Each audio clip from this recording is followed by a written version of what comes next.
Hello, this is Don with Axway. We're going to show you some new tricks with Syncplicity today. In case you ever delete a file or make changes to a file that you would rather undo, Syncplicity can help.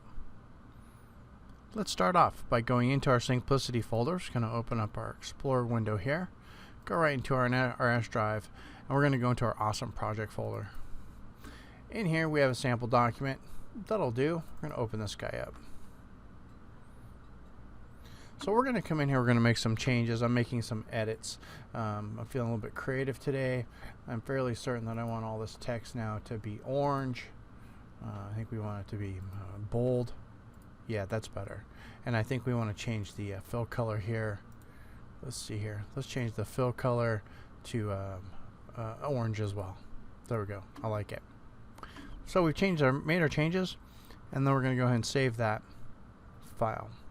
And it's going to sync up. We're going to close out of Microsoft Word. Now we're working and a cat's walked across our keyboard and the file has gotten deleted. Or something happened, I just pressed the delete key on my keyboard. The file got deleted. Now because Windows syncs Syncplicity as a network file, a network folder, you'll notice that the recycle bin is still empty. The file is gone and gone for good. Not to worry, we're going to recover it, and we're also going to revert back different versions. To do that, we're just going to open up our Syncplicity application down here next to the clock. We're going to click Online.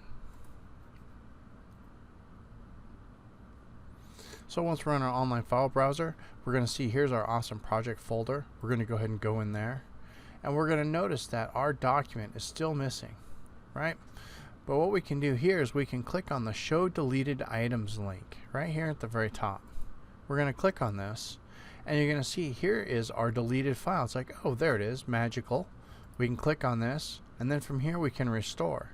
We can also permanently delete this. What you have to keep in mind though, if you do click permanently delete, it is gone for good. There's no way to restore a file that has been permanently deleted.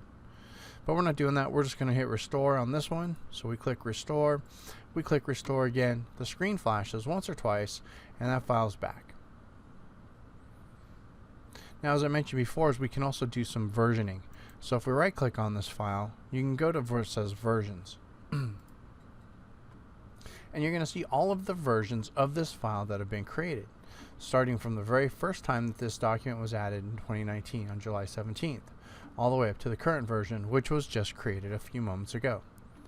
But let's say we want to go back to an older version. Let's say we want to go back to this one from, let's say we want to go back to the version from July 17th.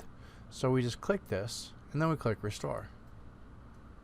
Screen flashes a few times, and that has been restored. Now if we right click on this, and we choose open in Word Online, we're going to notice that it does look different. See, we've got a blue background here, and we have red text. And if we come back to our Syncplicity folder, and we open up this sample doc again, we're going to notice the exact same thing. Red and blue. Just like that. And you can do that with any file. You can do it with text files, you can do it with images, you can do it with Photoshop files, it doesn't matter. That is versioning with Syncplicity.